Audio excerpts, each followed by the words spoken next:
Maintenant, c'est le temps de supprimer nos mauvaises habitudes alimentaires. Pour les mauvaises habitudes, on va faire en sorte qu'elles soient dures d'accès et pas attirant à faire pantoute, afin qu'on puisse s'enfuir de la mauvaise habitude-là puis arrêter de la faire. Mais en premier, il faut savoir pourquoi on la fait. Est-ce que c'est parce que c'est pour combler un stress? Est-ce que c'est parce que tu ressens un manque dans ta vie? Et se dire qu'on est tanné de la faire, qu'on a le goût de changer. Là, c'est le temps de faire en sorte que ça soit dur d'accès, afin qu'on n'ait pas le goût de la faire. Je vais te donner une couple d'exemples. Grignoter entre les repas. Donc, tu manges trop de collations sucrées. Fais en sorte que tes collations soient dures d'accès. Si tu as besoin de dépenser de l'énergie pour avoir ta cochonnerie, ça va plus t'encourager à pas aller chercher ta cochonnerie. Manger devant un écran. Disons que tu as l'habitude de manger devant l'écran, mais de pas manger à table. Une idée de même, à chaque fois que tu as le goût de manger devant l'écran, plug ta TV. Et quand tu as fini de manger devant ton écran, déplug ta TV.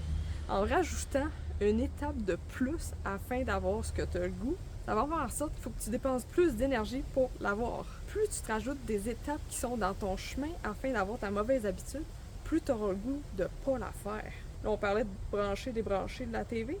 Mets une couverte sur ta TV quand tu as fini.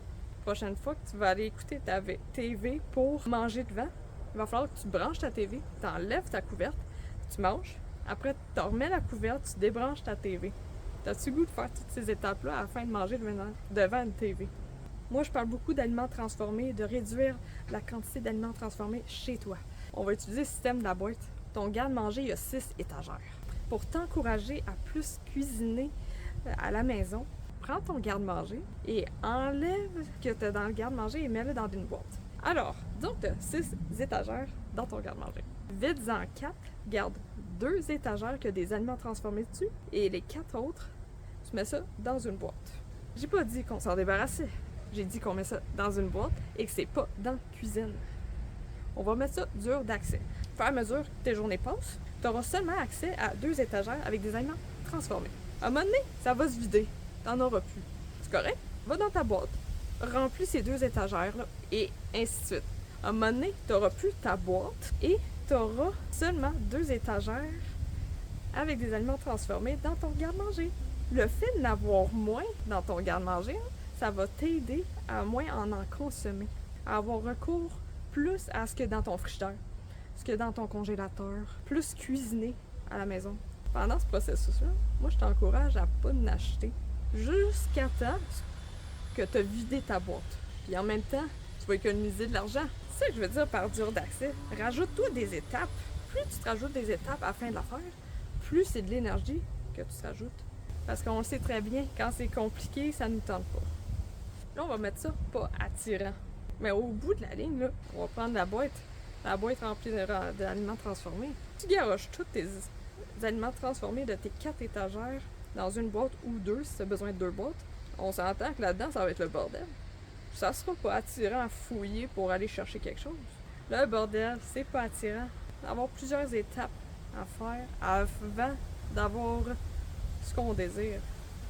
C'est pas le fun, ça. C'est pas attirant. Ça nous donne pas le goût de le faire. Une mauvaise habitude, là, on voit ça comme les mauvaises herbes. Plus il y en a dans notre terrain, là, plus on n'a pas le goût de s'en occuper. Même si je dis que j'ai le goût de tout arracher, là, faut des muscles. C'est plus on fait rien, plus il y en a qui se rajoutent. Et plus il y en a qui se rajoutent, plus on n'a pas le goût de faire quelque chose puis de s'en débarrasser. Alors, moi je conseille d'y aller une chose à la fois. Une chose à la fois, tu divises ça au pire en plusieurs petites tâches parce que sinon, ça va être décourageant, on veut pas ça. Ça va être quoi ta source de motivation? Pourquoi tu veux vraiment changer? Pourquoi t'es tanné?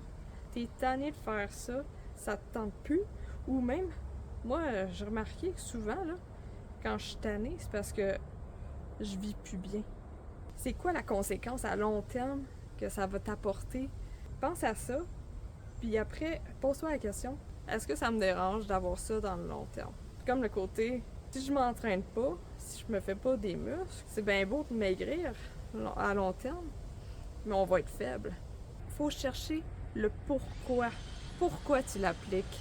Parce qu'au fond de nous, mauvaise habitude, ça cache un manque dans notre vie, ça cache une émotion qu'on n'aime pas et qu'on veut éliminer cette émotion-là, mais il y a des meilleures façons d'encaisser des bobos de la vie. Je t'invite à faire une liste de toutes les mauvaises habitudes alimentaires que tu as le goût d'arrêter.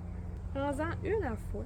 Regarde si tu as besoin de mettre plusieurs étapes afin de la faire. Regarde comment tu peux rendre ça pas attirant et dur d'accès. Pense à pourquoi tu veux changer et n'oublie pas qu'on est tous différents. C'est normal d'avoir un changement alimentaire qui n'est pas pareil aux autres. Vas-y à ton rythme afin de vivre une vie remplie d'énergie et sur ça, je te souhaite une bonne journée.